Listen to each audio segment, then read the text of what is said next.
Bismillahirrahmanirrahim. Assalamualaikum warahmatullahi wabarakatuh. Alhamdulillahirrabbilalamin. Allahumma salli ala Sayyidina Muhammadin wa ala alihi wa sahbihi wa salim ajmain. Alhamdulillah, kami dari Yayasan Rubatul Khairat Kota Ternate di bawah pimpinan Al-Habib Abdurrahman bin Kamil As-Sadaf. Sementara ini kami lagi membangun gedung pondok pesantren Rubatul Khairat Madrasah Al-Ulya yang sementara dibangun, ya. Gedung lantai 3. Kami sangat membutuhkan dana infak dan sedekah dari jamaah bapak-bapak dan ibu-ibu. Bagi yang mau berinfak untuk melanjutkan pembangunan gedung pondok pesantren, bisa ditransfer di rekening Bank Syariah Indonesia atas nama Yayasan Rubatul Khairat. Nomor rekening 72356395526. Terima kasih.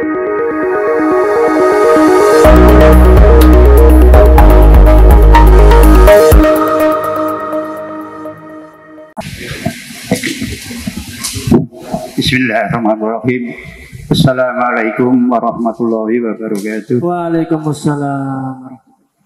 Di sini saya sangat menghormati kehadiran Pak Habib Rahman.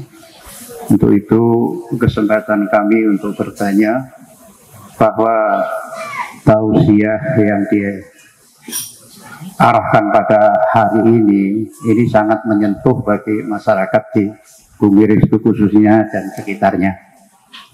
Nah, di sini yang saya tanyakan itu adalah masalah ibadah dan amalan. Nah, di situ kami sangat bersyukur bahwa mungkin masalah ibadah ini semua sudah banyak yang tahu. Cuma agar jelaskan perbedaan ibadah dengan amalan. Nah, untuk itu karena banyak terjadi, saya lihat masyarakat ini ibadahnya sudah cukup bagus, walaupun satu dua ada yang bolong-bolong. Namun amalannya juga mungkin agak bertentangan dengan ibadahnya. Untuk itu kepada Pak Habib agar dijelaskan tentang ibadah dengan amalan. Terima kasih. Assalamualaikum warahmatullahi wabarakatuh. Waalaikumsalam warahmatullahi wabarakatuh. Monggo Habib. Ada satu kitab kamus bahasa Arab karya Imam Fairuz Abadi, seorang ulama pakar di bidang bahasa Arab, guru daripada Al-Hafiz Ibn Hajar Al-Asqalani. Nah, beliau menerangkan makna ibadah itu artinya seluruh bentuk perbuatan yang dilakukan untuk dipersembahkan kepada Sang Pencipta Allah. Itu namanya ibadah. Jadi semua perbuatan yang dimana kita lakukan itu bernilai kebaikan, bernilai ketaatan kepada Allah Subhanahu wa Ta'ala. Nah, sehingga ibadah ini maknanya luas. Wa ma khalaqtul jinna wal insa illa liya'budun, ya, tidaklah aku ciptakan jin dan manusia terkecuali untuk beribadah kepadaku, kata Allah Ta'ala. Jadi ibadah itu semua amalan yang di situ kita lakukan karena Allah, untuk Allah, dan ada tuntunan dalam agama kita disebut ibadah. Maka dia mencakup sholat itu ibadah karena sholat dilakukan untuk Allah. Zakat itu ibadah, puasa itu ibadah, ibadah haji sampai namanya ibadah haji, ibadah umroh.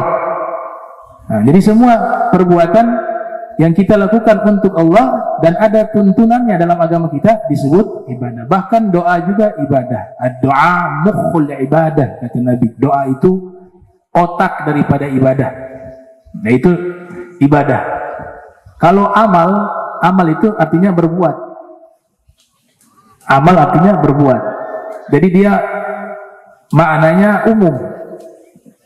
Amal bisa juga amal baik, bisa juga amal tidak baik. Tapi kalau ibadah itu pasti baik.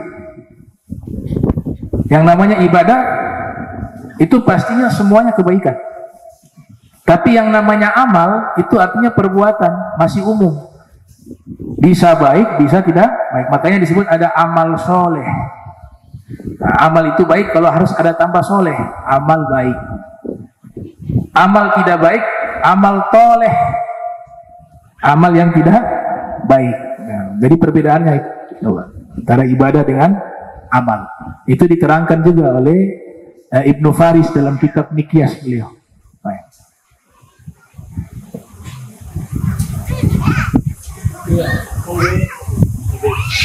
Iya, monggo. Oh, insya Allah paham ya. Oh, sahabat lagi tadi ada yang tanya. Yang sahabat lagi? Baru Siwan. Oh, baru Siwan. Gini, monggo, monggo. Bismillahirrahmanirrahim. Assalamualaikum warahmatullahi wabarakatuh. Terima kasih matur nuwun kesempatan yang diberikan kepada kami. Langsung saja Pak Habib, terkait dengan ibadah. Bagaimana caranya, atau mungkin ada kiat-kiat untuk selalu istiqomah menjalankan sholat 5 waktu di masjid atau di musola. Yang saya garis bawahi untuk sholat subuh, mohon penjelasannya. Terima kasih. Yang pertama bahwa perintah sholat ini Allah Ta'ala kaitkan dengan sabar. Ya, artinya memang dari awal kita harus punya rasa sabar terhadap melaksanakan dan menjaga sholat. Wa'mur ahlaka bisolati wastabir alaiha, kata Allah Ta'ala. Perintahkan keluargamu untuk sholat dan sabarlah. Artinya sholat ini kalau tanpa sabar nggak akan bisa. Adapun bagaimana agar kiat-kiat bisa menjaga sholat 5 waktu, kembali lagi kita memperkuat keyakinan kita bahwa pertama perintah sholat ini, ketika Allah perintahkan satu perintah ibadah, di dalamnya pasti ada kebaikan besar bagi kita. Yang saya katakan kebaikan di sini bukan hanya kebaikan di akhirat, tapi kebaikan juga dalam masalah duniawi kita, kejiwaan kita. Oleh sebab itu kesadaran ini harus dibangun bahwa seluruh ibadah itu adalah semuanya kebaikan. Semua syariat yang Allah syariatkan kebaikan. Dan bangun kesadaran bahwa kita ini sebenarnya diciptakan oleh Allah untuk patuh kepada perintah Allah. Dan itu tidak akan lama, ibu-ibu, bapak-bapak sekalian. Bangun kesadaran bahwa kita hidup di dunia ini sementara. Jangan jadikan kehidupan dunia ini sebagai tujuan hidup kita selama-lamanya. Nabi Isa mengatakan, ad-dunya qintara fa'buruha wa la ta'muruha. Dunia itu jembatan, lintasi saja, jangan kau bangun rumah di tengah jembatan. Jadi kesadaran itu penting. Kesadaran bahwa ini perintah yang Allah perintahkan, kita akan ambil buahnya, kebaikannya di akhirat. Sholat itu berapa lama sih? Hanya sesaat. Maka sholat ini akan membantu urusan dunia kita dan juga urusan akhirat kita. Nabi pernah mengatakan begini, ibu-ibu sekalian, kullu ummati yadkhulunal jannata. Hakikatnya seluruh umatku itu akan masuk surga. Ini sabdanya Rasul SAW. Hadis sahih riwayat Imam Muslim. Illa man abah, kata Nabi, kecuali yang tidak mau masuk surga. Qila ya Rasulullah, man ya'bah? Kemudian sahabat bertanya, wahai Rasul, siapa sih orang yang tidak mau masuk surga? Maka Nabi menjawab, man ata'ani dakhalal jannata wa man asani faqad aba. Siapa yang taat padaku berarti dia ingin masuk surga. Dan siapa yang tidak mau taat padaku maka berarti dia tidak ingin masuk surga. Jadi kalau bicara tips, saya nggak bisa menjelaskan tipsnya seperti apa, tapi membangun kesadaran bahwa semua perintah Allah itu ada kebaikan bagi kita, dan tugas kita di dunia yang utama adalah untuk patuh dan taat kepada Allah. Dan dengan ketaatan yang sesaat di dunia ini nanti sesaat semuanya, sesaat. Setelah kita meninggal, kita gak merasa beramal, karena dengan surga yang Allah kasih, kita sendiri malu. Kok amal kita yang sedikit di dunia, tapi balasan yang Allah berikan begitu besar. Itu malu, nanti penghuni surga itu malu. Malu, kok bisa saya masuk surga, padahal harga dari surga gak sebanding dengan amal. Nah, ini butuh kesadaran.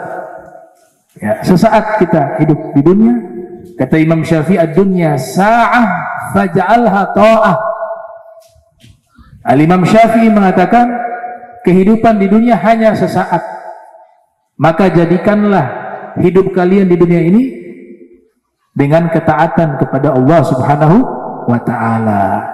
Jadi ayo ramaikan masjid, musola dengan sholat.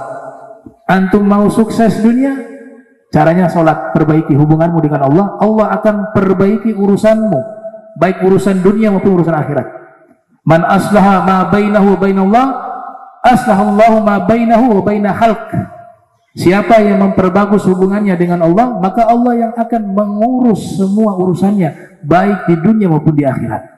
Nah, ini kesadaran yang perlu kita bangun ya, dalam diri kita masing-masing, untuk bisa lebih menjaga sholat 5 waktu, ya, terutama itu sholat 5 waktu. Kalau 5 waktu sudah dikerjakan, tambah lagi sunnah, ya. Tapi yang paling inti itu sholat deh 5 waktu. Yang penting hadir. Jangan dulu berpikir kalau nggak khusyuk Allah tolak, terima enggak. Antum sudah hadir, sudah berusaha khusyuk, insya Allah sudah diterima. Itu. Jadi seperti itu, Masya Allah.